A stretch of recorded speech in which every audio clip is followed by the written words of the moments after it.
Hello दोस्तों, welcome back to our YouTube channel Goosebumps. दोस्तों, हर जगह का कुछ ना कुछ इतिहास होता है और उस इतिहास में कभी कभी रहस्यमयी चीज़ें भी रहती हैं। अगर हम ऐसी कोई जगह की बात करें जहाँ पर इतिहास में अर्बन मिथ, अर्बन लेजेंड के बारे में वर्णन किया गया हो, तो वो काफ़ी ज़्यादा डरावना बन जाता है। जी हाँ, आज की इस वीडियो में हम अर्बन लेजेंड्स के बारे में बात करेंगे जो उस समय तबाही मचा रखे थे। तो बिना किसी देरी के चलिए आज का वीडियो शुरू करते हैं।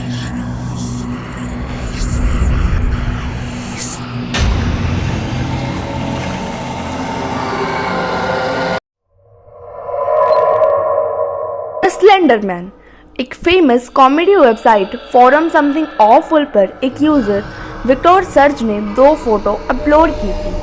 उसका कहना था कि ये फोटो किसी पास के छोटे से गांव की लाइब्रेरी से मिली है।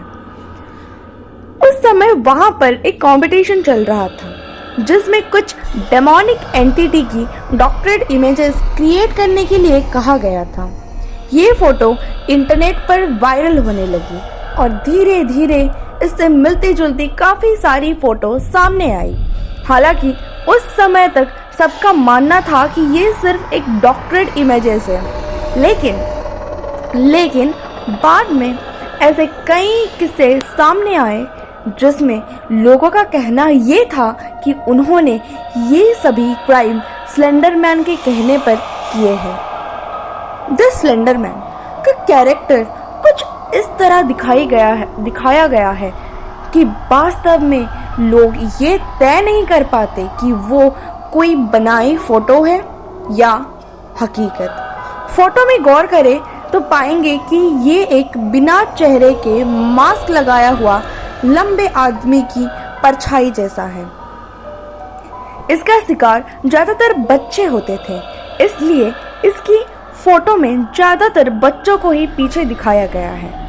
जब इस तरह की गतिविधि ने जोर पकड़ा तब लोगों को लगने लगा कि द स्लेंडरमैन वास्तव में एक सुपरनैचुरल फ्रिक्शनल कैरेक्टर नहीं है बल्कि एक रियल एंटिटी है।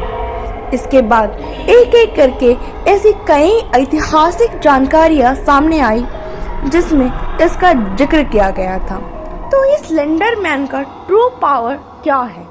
अगर बात करें कि इसकी मुख्य शक्ति की, तो दूसरों के दिमाग को, उनकी सोच को काबू करना इसकी मुख्य शक्ति है। इसके जरिए ये माध्यम को या उसके जरिए दूसरों को नुकसान पहुंचाया जा सकता है। हालांकि कुछ लोगों के अनुसार ये सिर्फ एक सुपरनैचुरल फ्रिक्शनल कैरेक्टर है। 2014 में जो भी घटनाएं घटी थी वो और कुछ मानसिक समस्या से बने कुछ इंसिडेंट थे।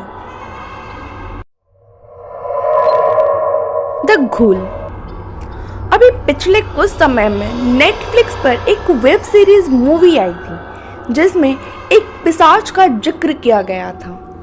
इस पिशाच को घुल के नाम से जाना जाता है जो कि जिन्नात की एक प्रजाति है। World wide ghost urban legend में से एक इस पिशाच की कहानी भी काफी फेमस होने लगी है। घुल को जिन्नात की एक प्रजाति के नाम से भी जाना जाता है। माना जाता है कि ये एक खूंखार प्रजाति है और इंसानी मांस की तरफ सबसे ज्यादा आकर्षित होती है। कोई भी व्यक्ति घुल को समन कर सकता है और उसके जरिए अपना कार्य करवा सकता है। इसके लिए उसको अपने खून में एक सिंबल बनाना पड़ेगा। ये अर्बन मिथ अभी रिलीज हुई वेब सीरीज की स्टोरी के आधार पर ली गई है जानकारी है। अरेबियन कहानियों में इसका जिक्र भी है। ये बात सच मानी जाती है कि ये इंसानी मांस खाते हैं और खून की सुगंध से अट्रैक्ट होते हैं। अगर आप रात्रि के समय शमशान जैसी जगह से गुजर रहे हैं तो संभव है कि आपका सामना इनसे हो सकता है। इनके बारे में भी काफी सारी अफवाहें फैली हुई हैं, जिनमें मुख्य ये है इन्हें किसी के भी खून की महक ऑफर कर दो, ये उसे अपना शिकार बना लेते हैं। इंसानी मांस खाने के शौकीन ये प्रजाति ज्यादातर मुर्दा जगहों पे रहते हैं, जैसे कि शमशान, कब्रिस्तान।